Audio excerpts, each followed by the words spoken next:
بسم الله الرحمن الرحيم.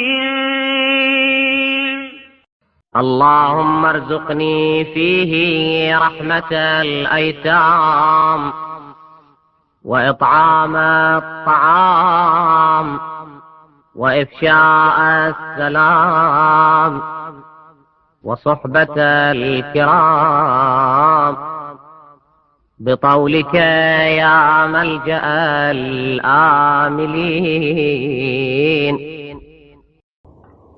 اعوذ باللہ من الشیطان اللعین الرجیم. بسم اللہ الرحمن الرحیم. ماہ مبارک رمضان کے 8ویں دن کی دعا. بسم اللہ الرحمن الرحیم.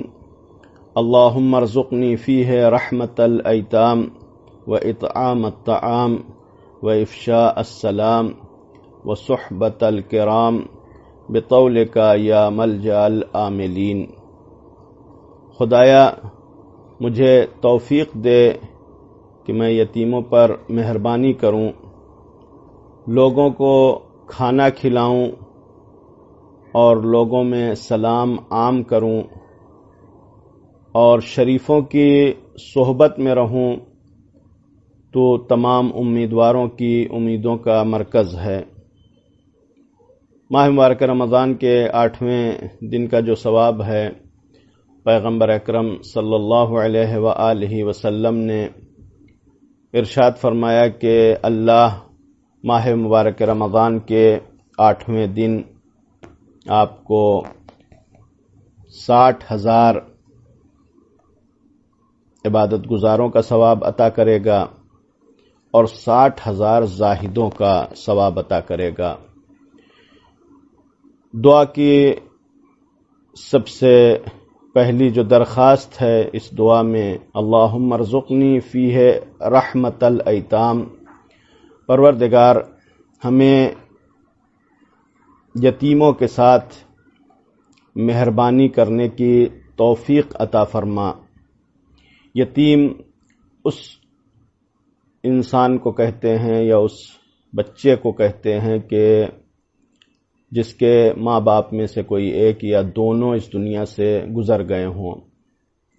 روایات میں یتیم نوازی کی بڑی تاکید کی گئی ہے. پیغمبر اکرم صلی اللہ علیہ وآلہ وسلم سے یہ مروی ہے کہ ہم اور یتیم کی کفالت کرنے والا دونوں جنت میں ایسے ہوں گے جیسے یہ 2 انگلیاں. پیغمبر نے اشارہ فرمایا کہ جیسے ہماری 2 انگلیاں ہیں یعنی ایک ساتھ ہیں، ویسے ہی ہم اور یتیم کی کفالت کرنے والے ایک ساتھ ہوں گے. یتیم نوازی صرف اور صرف یتیم کو کھانا کھلا دینا یا کپڑا پہنا دینا نہیں ہے، بلکہ روایات میں یتیم پروری اور یتیم نوازی کے عنوان سے الفاظ استعمال ہوئے ہیں کہ اگر انسان یتیم پروری کے معنی کو سمجھنا چاہتا ہے تو ظاہر ہے کہ اولاد کی پرورش ہر انسان کرتا ہے. اولاد کی پرورش کیا ہوتی ہے کہ صرف ان کے لیے کھانا کپڑا فراہم کر دے انسان؟ نہیں، اولاد کی پرورش کا ایک اہم حصہ وہ محبت اور وہ نوازش ہوتی ہے کہ جو والدین کی طرف سے اولاد کی طرف پائی جاتی ہے، اولاد کے اوپر پائی جاتی ہے. وہ شفقت اور وہ مہربانی کا جذبہ جو والدین کی طرف سے اپنی اولاد کے لیے پایا جاتا ہے، اسے پرورش کا ایک اہم حصہ سمجھا جاتا ہے. کہ ممکن ہے اولاد کے لیے ہم ایک روٹی کا کم انتظام کریں لیکن ان کے ساتھ محبت میں کوئی کمی روا نہیں رکھنی چاہیے. تو جب یتیم پروری کا حکم دیا ہے تو یتیم پروری صرف اور صرف یتیم کو کھانا کھلا دینا، یتیم کو کپڑا پہنا دینا صرف یہی نہیں ہے یتیم پروری، بلکہ وہ ایک جذباتی لگاؤ انسان کا ہونا چاہیے. ایک شفقت، ایک مہربانی کا جذبہ یتیم کے لیے پایا جانا چاہیے کہ بہرحال وہ انسان، وہ بچہ کہ جو اپنے والدین کو کھو چکا ہے یا والدین میں سے کسی ایک کو کھو چکا ہے، اس کے زندگی میں جو ایک خلا پایا جاتا ہے، چاہے دونوں کا یا ایک یعنی ماں یا باپ کا، اس خلا کو پر کرنا یہ یتیم نوازی کا ایک اہم حصہ ہے. لہذا رحمت اور مہربانی جس کی یہاں توفیق کا مطالبہ کیا گیا ہے، صرف اور صرف یتیم کو کھانا کھلا دینا اور کپڑا پہنانا نہیں ہے. اگرچہ کھانا کھلانا بھی ایک اہم حصہ ہے۔ مولا کائنات اپنی وصیت میں ارشاد فرماتے ہیں اللہ اللہ بالایتام، خدا را یتیموں کا خیال رکھنا، فلا تبغوا افواہہم ولا یضیعوا بحضرتکم، کہ کہیں ایسا نہ ہو کہ یتیم بھوکے سو جائیں، یتیم کبھی سیر ہوں کبھی بھوکے رہیں، اور کہیں ایسا نہ ہو کہ یتیم تمہاری آنکھوں کے سامنے برباد ہو جائیں، نابود ہو جائیں، لہذا ان کی ضرورتوں کا خیال رکھنا۔ قرآن مجید نے بھی یتیم کے حوالے سے خاص تاکید کی، فَأَمَّا الْيَتِيمُ فَلَا تَقْهَرْ، یتیم کے کسی بھی یتیم کو اذیت نہ دو، کسی بھی یتیم کو پریشان نہیں کرو، کسی بھی یتیم کو گویا رنجیدہ نہیں کرو، کہ یہ بہرحال یتیم پروری کا ایک اہم حصہ ہے کہ پیغمبر اکرم صلی اللہ علیہ وآلہ وسلم نے چونکہ یتیمی کے عالم میں زندگی گزارا، پروردگار عالم خاص طور سے پیغمبر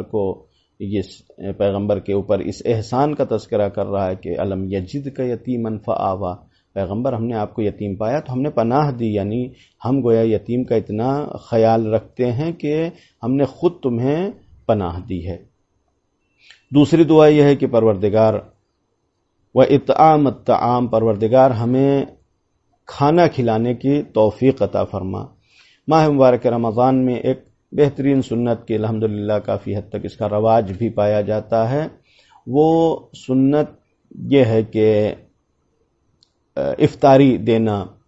اب افطاری کے حوالے سے پیغمبر اکرم صلی اللہ علیہ وآلہ وسلم کا وہ خطبہ جو خطبہ شعبانیہ کے نام سے مشہور ہے، کہ جس میں پیغمبر نے ماہ مبارک رمضان کی آمد کی خبر دی، اور جس وقت پیغمبر ماہ مبارک رمضان کی آمد کی خبر دے رہے تھے بہت سارے احکام، بہت سارے فضائل ماہ مبارک رمضان کے بیان کیے، اور اس میں سے ایک فضیلت یہ بیان کی کہ اس مہینے میں تم میں سے، یعنی جو بھی تم میں سے ہر ایک کو چاہیے کہ وہ افطار دے، افطاری کا انتظام کرے۔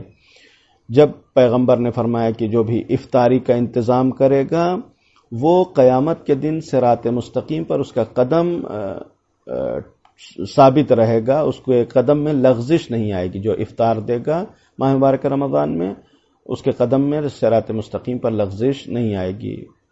یہ جو ہمارے یہاں مفہوم افطار کا پایا جاتا ہے، یہی گویا لوگوں کے ذہن میں بھی پایا جاتا تھا کہ انہوں نے سوال کیا کہ یا رسول اللہ، ہم سب تو اس بات پر قادر نہیں کہ ہم افطاری دیں، ہم کسی کو کھلانے کے لائق نہیں ہیں۔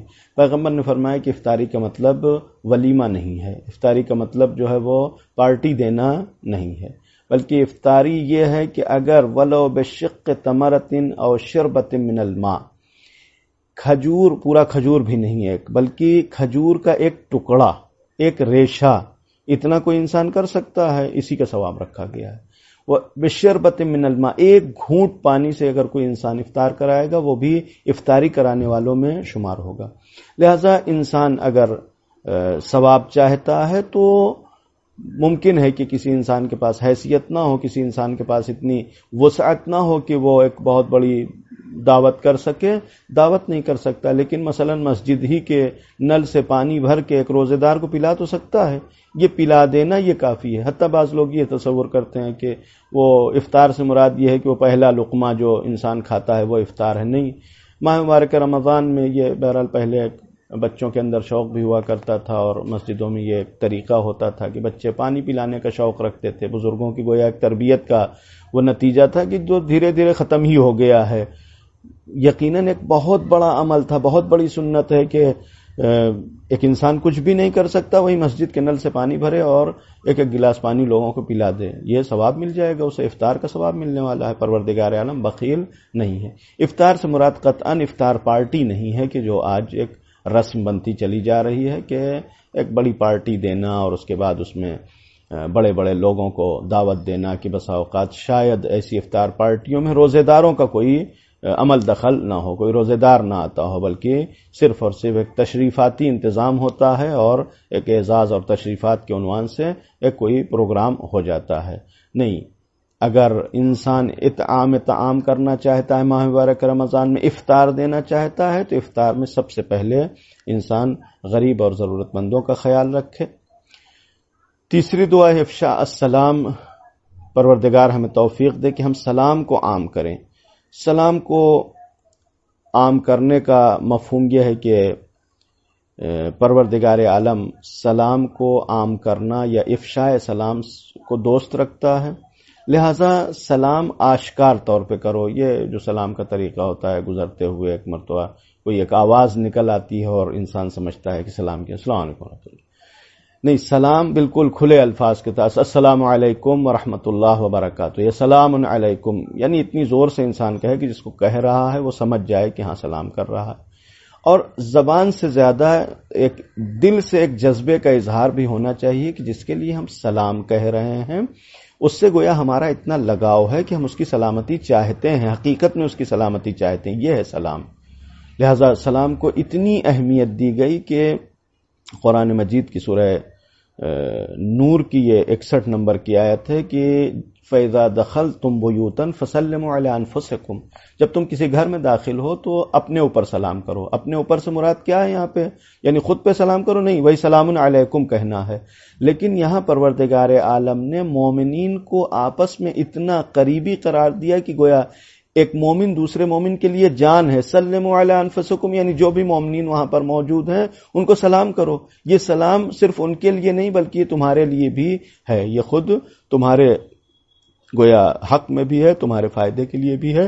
لہذا سلموا علی انفسکم یعنی تم اپنے اوپر سلام کرو، یعنی تمام مومنین کو سلام کرو۔ یہ سلام ہے کہ تحیۃ من عند اللہ مبارکۃ طیبہ، یہ پروردگار عالم کی طرف سے ایک مبارک اور پاکیزہ تحفہ ہے۔ چوتھی دعا ہے کہ پروردگار ہمیں کریم اور نیک لوگوں کی صحبت اور ان کی ہمنشینی کی توفیق دے کہ ہم نیک لوگوں کے ساتھ رہیں۔ دنیا میں جو دوستی اور رفاقت کا سلسلہ پایا جاتا ہے اس میں بہت زیادہ اثرات منتقل ہوتے ہیں، صرف چانس نہیں بلکہ واقعاً اگر حقیقی دوستی پائی جاتی ہے تو دوستی میں ایک دوسرے کے اثرات منتقل ہوتے ہیں۔ لہذا انسان اگر صالح نہیں ہے تو کم سے کم صالح لوگوں کو اپنا دوست بنائے کہ احب الصالحین ولست منہم، کہ میں صالحین سے محبت کرتا ہوں لیکن صالحین میں سے نہیں ہوں۔ یعنی کس لیے محبت کرتا ہوں؟ تاکہ اس محبت سے ان کے اندر جو نیکی کے اثرات پائے جاتے ہیں وہ ہم تک منتقل ہو جائیں۔ لہذا صالح لوگوں کے ساتھ اٹھنا بیٹھنا اس کی تاکید کی گئی، ان کے ساتھ اٹھے بیٹھے ان کی نیک سیرت کو اپنے اندر جذب کرنے کی انسان کوشش کرے تاکہ جیسے وہ صالح ہیں اور ویسے یہ بھی انسان صالح بن جائے۔ اور یقیناً جو حقیقی طور پر صالح انسان ہوگا، نیک کردار انسان ہوگا، اگر ہم اس کی صحبت اختیار کریں گے، اس کا ساتھ لیں گے تو اس کے اس صالح ہونے کا ایک گویا وظیفہ اور ایک فریضہ اس کے اوپر جو عائد ہوتا ہے وہ یہ کہ جو اس کے ساتھ ہے اس کو بھی وہ اس نیکی سے دور نہ رکھے۔ لہٰذا جتنا وہ نیک کردار ہوگا کوشش کرے گا کہ دوسرے کو بھی نیک کردار بنائے۔ اسی کے مقابلے میں بروں کی صحبت سے منع کیا گیا ہے کہ برے لوگوں کے ساتھ اٹھنا بیٹھنا نہیں رکھنا چاہیے، کہ برے لوگوں کی صحبت کا ایک اثر یہ ہوتا ہے کہ انسان دھیرے دھیرے نیکیوں سے دور ہو جاتا ہے۔ کہ یہ روایات میں بیان کیا گیا ہے کہ برے لوگوں کے ساتھ اٹھنے بیٹھنے سے انسان اچھے لوگوں کے لیے بدگمان ہو جاتا ہے۔ یعنی انسان جب نیک لوگوں سے بدگمان ہو جائے گا تو ان کی نیکیوں سے بھی انسان کے دل میں بدگمانی ہی پائی جائے گی اور انسان دھیرے دھیرے نیکیوں سے دور ہو جائے گا۔ یا وہ ایک مشہور شعر ہے مولانا اسماعیل میرٹھی کا کہ بد کی صحبت میں مت بیٹھو، بد کا ہے انجام برا، بد نہ بنے تو بد کہلائے، بد اچھا بدنام برا۔ انسان برے لوگوں کے ساتھ رہ کے بدنام ہوتا ہے، یعنی ممکن ہے کہ جو خود برا ہے وہ اتنا بدنام نہ ہو، اتنی اس کی یعنی برائی شہرت یافتہ نہ ہو، لیکن ساتھ میں رہنے والا زیادہ بدنام ہو جاتا ہے۔ لہذا بد اچھا ہے، بدنام برا ہوتا ہے۔ انسان برے کا ساتھ اختیار کرے گا تو اس کا نام خراب ہوگا۔ پروردگار عالم کی بارگاہ میں دعا ہے کہ پروردگار ہمیں توفیق دے کہ ہم یہ تمام دعائیں کہ جو اس روز ہم بارگاہ الہی میں کر رہے ہیں، پروردگار ہمیں توفیق دے کہ یہ ساری چیزیں ہماری زندگی میں نافذ ہو سکیں، ہم اس کو اپنی زندگی میں نافذ کر سکیں۔ بحق محمد و آلہ الطاہرین، اللہم صلی علی محمد و آل محمد۔